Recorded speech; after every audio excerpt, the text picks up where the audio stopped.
Hi and welcome back to the Gemhawks YouTube channel. I hope you're having a beautiful day today. For the wire tutorial today, I'd like to share with you an easy, slightly woven wire connector design. Now I'm using flat ovals that have been faceted in beautiful labradorite. I wanted to make a bracelet with them, but I wanted to do something a little bit more moving like this. It's got some nice movement to it without just threading that onto beading material. So completely suitable for beginners to wire work and whatever beads you have available. Really, they could be round, oval, square, whatever you fancy. I like the idea though of having a repetitive shape, even though these are all slightly different sizes. Why don't we head down to the board and take a closer look at what we're going to make, and then let's crack on and make some jewellery together. So here's my lovely strand of labradorite. You can see easily why it's my #1 favourite gemstone. A beautiful gem indeed, with lots of interest to the flash in there and the colours, faceted on both sides, and these are ovals. They're probably around about 20 plus millimetres. That one might be slightly smaller, but they're around that kind of size. However, with the design I have in mind, you don't need to be afraid of using really tiny beads. I know when I first started working with wire in jewellery, if I saw a very small item or cabochon, either a cabochon or a bead that had been used, it would scare me slightly. Well, with these you don't need to worry about the intricacies. You can really take this down to very fine bead sizes. These are using drilled beads, but they also only use 0.4 or 26 gauge wire to sit them within the design. So let's just pop that over to one side. We'll just leave that out there, and we'll leave those beautiful labradorites even to help inspire us. So I have a little stunt labradorite here, which we're going to set into this easy beaded connector design. Oh, I could just sit and look at labradorite all day, but that wouldn't be a very exciting video for you. Well, I don't know, maybe it would be. So I'm going to be working from scrap wires from the pot I keep on my desk. This is 1mm or 18 gauge wire, and this is raw copper. However, you can use a medium temper for this design if you like. You could even be brave and use stainless steel if you've got very strong fingers. It's suitable for really any wire. As ever, we are going to give that a bit of a warm through. Now this scrap length is about 6 inches, it's probably just under, but that's enough to be used for this design. And as always, I'm going to ensure that that is beautifully glossy, smooth and warm before we get going. And you can see the wire starts to change even after just running that between thumb and forefinger a couple of times.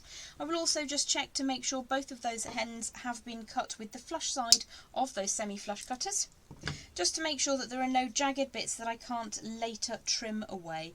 That is also a rough end. Like I said, it's come from my scrap pot, so you can soon just make any minor edits to that design. The next tool that we're going to use are my basic round nose pliers. Now I do use my basic round nose pliers that I got from Beaded, and no, I'm not on commission. I just like them because they're a really good solid tool. So I'm going to start by making a circular form where the very end of that wire is going to reach around and touch further along.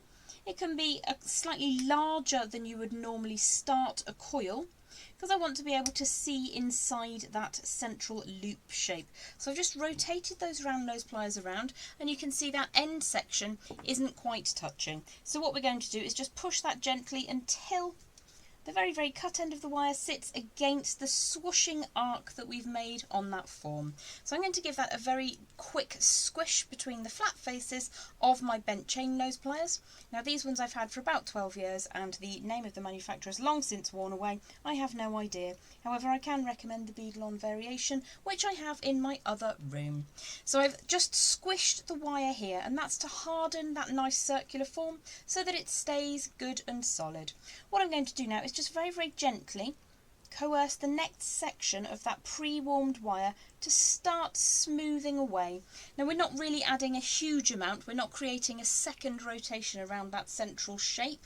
What we're looking to do, let's find that stunt bead, is to sit that over the centre on the non-drilled side. So if I pop the bead down for a second, the drill hole goes through on the longer axis in this instance. If you were sitting this on a rounded bead or an other shaped bead, you would just want to sit that little loop shape centrally on the opposite axis. So drill hole goes left to right. We're sitting that circular form centrally, in this instance where you're looking now at the 12 o'clock position. And what I want to do is just allow this next section of wire to follow the shape of the gem. Now in my instance that's this lovely oval shape. And what we're looking to do is to bring that wire around so that it skirts around the outside. Let me just hold that slightly above so you can see the idea. And just passes where the drill exit point is. So you can see what we're doing here. The drill exit point is just on the longitudinal axis, so the drill hole goes all the way through. Doesn't really matter if they're not perfectly drilled centrally either, but that's the first manoeuvre of this design. The next thing we're going to do is grab back those round nose pliers. I'm just going to smooth a little bit of heat into that wire again. If I just turn the orientation so it's on its side, what we're looking to do now is to create a loop on this section of the wire where it would sit at the drill hole exit point. So I just need to bring that around a little bit further, like so, and then I'm going to hold on to that section and create a loop. So if I just turn the wire like so, you should still be able to see what's going on. If I get my great big fat fingers out of the way. So I've just moved the pliers so that I can get them in underneath so you can see what's happening. So I'm just going to smooth that away again, put some warmth and heat into it, and then sit it over the top of my bead. So that looks reasonable to me. If you find that you've done that a little bit too close to one side, you can just roll that loop along. So why don't I show you what I mean. If this is too close to the side where we started and you want it to be a little bit further, I'm just going to put my pliers back in and roll that loop slightly along so I've got a bit more space to play with. I'm then going to add a little bit of extra heat, and the key with this technique is to just consistently and constantly keep popping that back down on your bead so that you know it's going to sit correctly for you. The next thing we're going to do is to skirt the wire around the outside on the opposite of the long sides to where we started. So because I'm constantly warming my wire, it's actually quite keen to do exactly what I want it to do. So we're crafting a shape that goes all the way around the bead, basically, with a stop-off point at each drill exit point, which is that circular form. So again, I'm going to warm the wire and start bringing that back around, like so. Now if you really struggle to wrangle the wire, you could grab yourself a marker pen and allow that to help you get those swooshing shapes and forms. Because I've got what is known in the industry as hot hands, that's not an industry term, I just like to say it like that, the wire does tend to do what I ask it to do. So again, I'm constantly offering this back up to the wire, up to the bead again, so you can see how that shape is moving on. And I'm just going to make some fine manoeuvres. We don't want it to be too tight to the bead itself, but we do want it to replicate the shape of the outer margins. So I think just a little bit straighter up here. Again, offering it back up to the bead, and we've got just a tiny gap around the outside because we want the bead to sit with its, what essentially, if this was a faceted cut gemstone, would be the girdle. So the waistline of the bead is going to sit inside this line that we're tracing around, all the way around the outside of it. So if I pop that back down again, the next thing we're going to do is to create an equal and opposite loop at the other drill hole exit point. So grabbing back those round nose pliers, offering it up to the bead again, and we're going to rotate the wire around those pliers, making sure it's sitting in the correct position. Might just flatten that down a second. Pop it back over the top. Yeah, that looks pretty good. I think it might be a little bit too far over, a little bit too far past the drill aperture. So what I'm going to do is shrink that back by rotating gently with those pliers. And I'm going to bring that tail wire, it can go underneath or over, whichever you feel happier with. You can sit them so that they sit equally and opposite as this one is, or you can have one going over and one going under. It's absolutely up to you. It doesn't really matter because it's all going to twist around the bead in a moment anyway. So I'm going to offer that back up again. I think the loop is probably a little bit too far to this side, but I'm not going to let that worry me. You can spend a little bit of time and you can just rotate that around and fine up every aspect of the design as you go. That looks pretty reasonable facsimile of that outside edge, so I'm just going to not rotate, sorry. I'm just going to gently coerce the wire to come back towards that starting point. If I pop the bead back underneath, you can see that that's starting to look like it's chasing around the outside margins or the girdle point of that gemstone. So if I pull that wire gently across, like so, that looks pretty reasonable to me. Now what we want to do is to have another curly section, like we did at the beginning, but just underneath and on the other side. So if I flip the design over, just checking that it all looks good in the opposite direction, what I'm going to do now is grab those round nose pliers for the last time and just start rotating the wire around. Now, to make it easier for you to see, and you may prefer to actually use this technique, I'm going to create the loop on the outside of the design. So I'm just gently using those pliers to get the first half of that loopy shape going. I'm going to do this on the outside because it's easier for you to see. Looks a bit like an infinity symbol right now. And then I'm just going to try and replicate the size of that loop shape. So it's sitting in the wrong place at the moment, but that allows me to show you how to trim away the last part of the wire. Always look twice, assess that you're cutting the correct piece of wire before you trim that section away. Now my bead is probably about 18mm in length, if that. It might be slightly smaller actually. So the amount of wire we started with was 6 inches, and we've got around about 1.25 inches to 1.5 inches remaining. So you can simply use up your scraps of wire.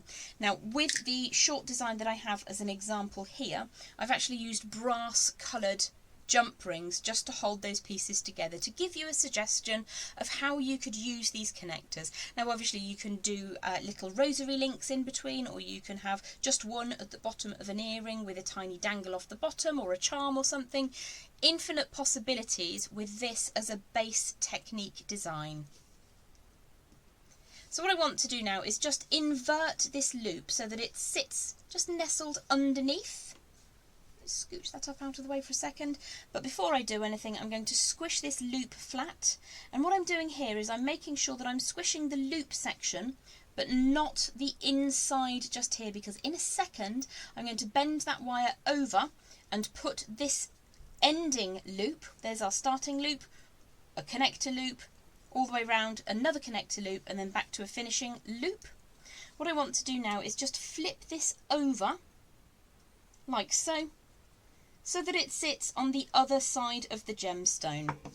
So I'm going to give that another little squish with my wire pliers rather, and I'm just squishing the loop. I'm not squishing 2 loops together, just one at a time. Now very quickly, before we chat about how we can use this, I'm just going to lift one of those loops on this side, elevate it slightly, go back to the starting loop and elevate this one slightly so that those loops are opening in an opposite and opposing direction. If I just tilt it like so, you see one loop is going out in this direction, one loop is going out in this direction, and that's just so that I can sit the bead in the correct position in just a moment. As I mentioned before, you can really use any shape and size bead that you fancy for this. You could even harvest your bead soup or your jar of odd beads, which I have over there somewhere, great big jar of beads that are the ends of projects, and you can make oddment earrings or necklaces or the such. They're nice to throw into the earrings because you've got an access point at the bottom to which you can add charms or tassels. Really lovely. That might actually be too heavy for an earring even for me with 3 of those quite hefty labradorites, but you can also use them as chokers. They make really beautiful and interesting pieces of jewellery. So I hope that you're going to enjoy this. Let's move on to setting the bead inside that connector now. Just as an aside, there's an interesting aspect. One of the reasons I really enjoy using a raw copper. This is the piece that we just made together today, which I'm going to use in a second to set the bead into that easy beaded connector. And here's one that I created last week, ready for today's tutorial. Can you see the difference in colour? It might be a little bit tricky to see because it's a little bit of bright sunshine today, but we've got a really hot pink with the fresh copper. And then it's just a couple of days after I've consistently warmed and heated that wire, it starts to take on this very gentle patina. If you continue to wear raw copper, let me show you a piece my gorgeous friend Fleur made me. This is a couple of years old now, and this is all raw copper jump rings. Do check out Fleur Rocks and Chains for her tutorials on chainmail. It's a beautiful design, but I just wanted to show you the different stages of copper in natural oxidation, or oxidization rather.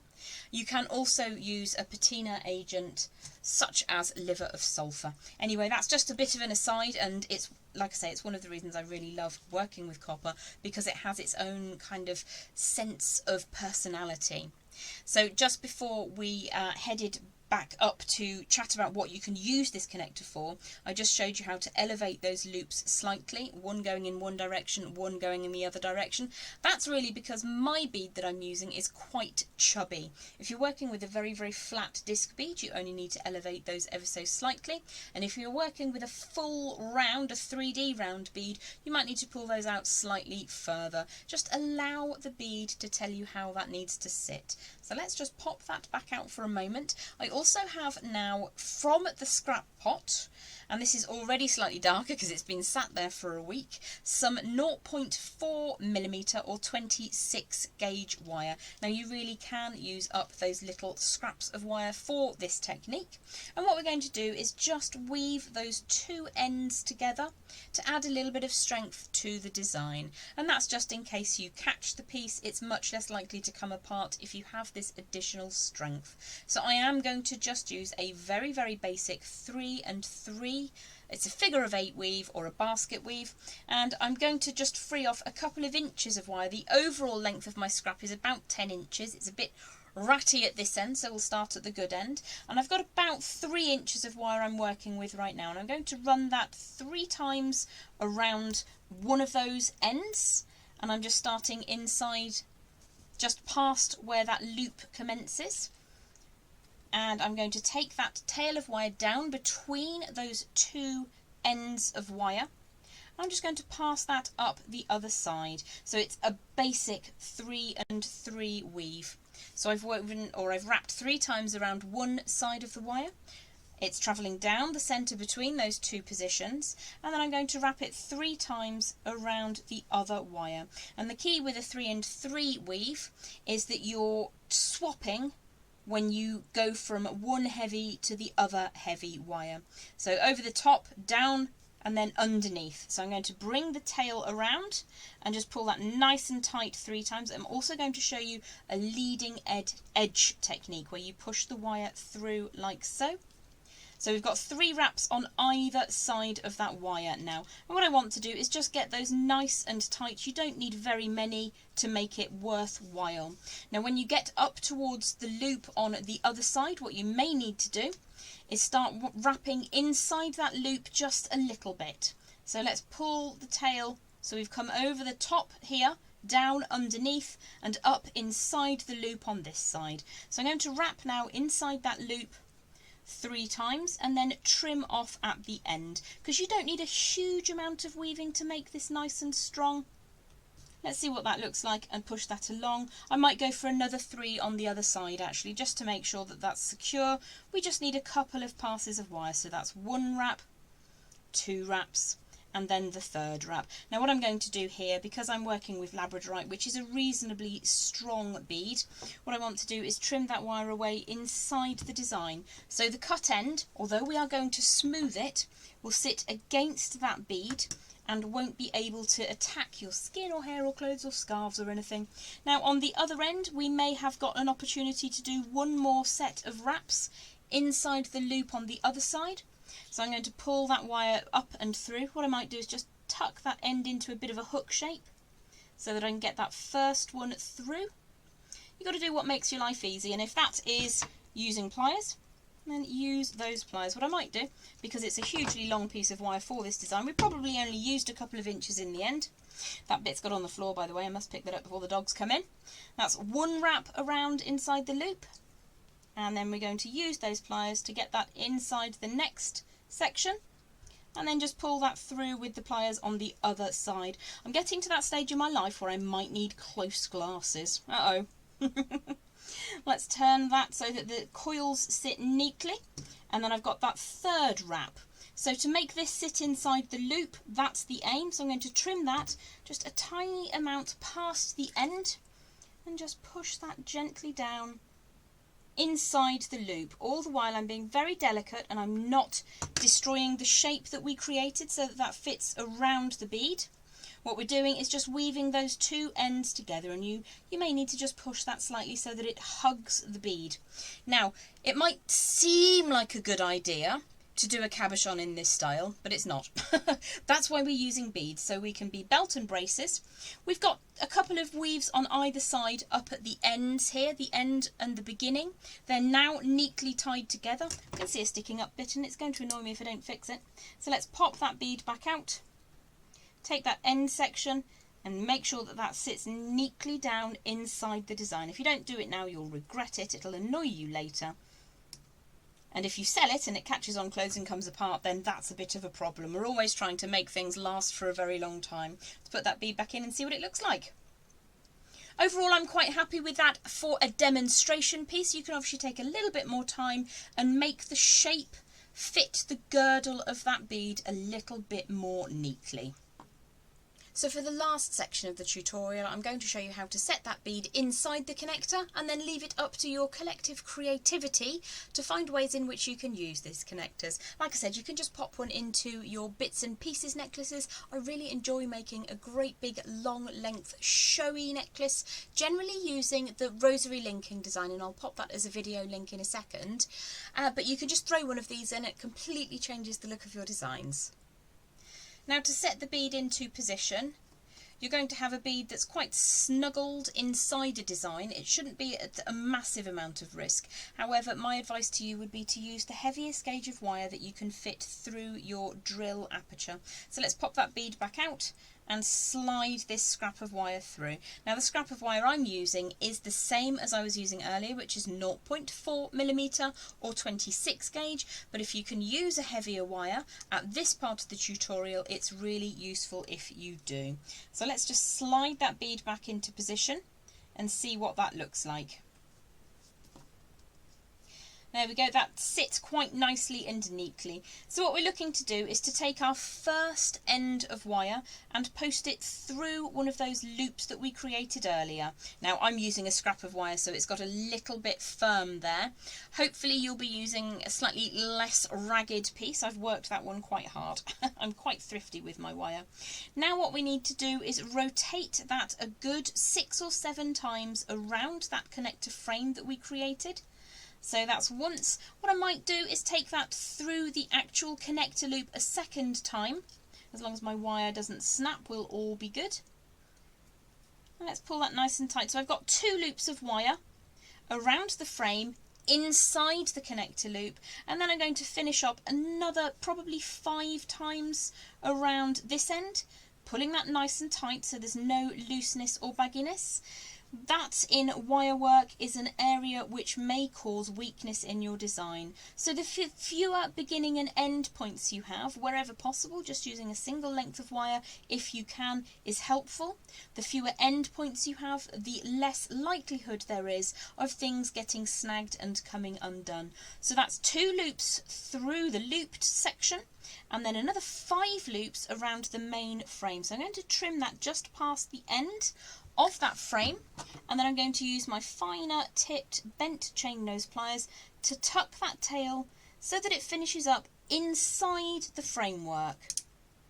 And there we go, nice and neat and tidy and no catchy bits. So we're going to do the same thing on the other end. So you can see that I've managed to snuggle the wire in between the loop-de-loop section on the loop itself. So I'm going to bring that wire all the way inside the connector itself, pull that nice and tight, making sure that you have reasonable tension between those 2 mounting points, and then we're going to go for a second loop around, or a second coil rather, inside the connector loop itself. And if that's a little bit tight, as it is here, you may need to employ your pliers just to pull that through, making sure that you're not crossing those wires over at all. Don't cross the wires.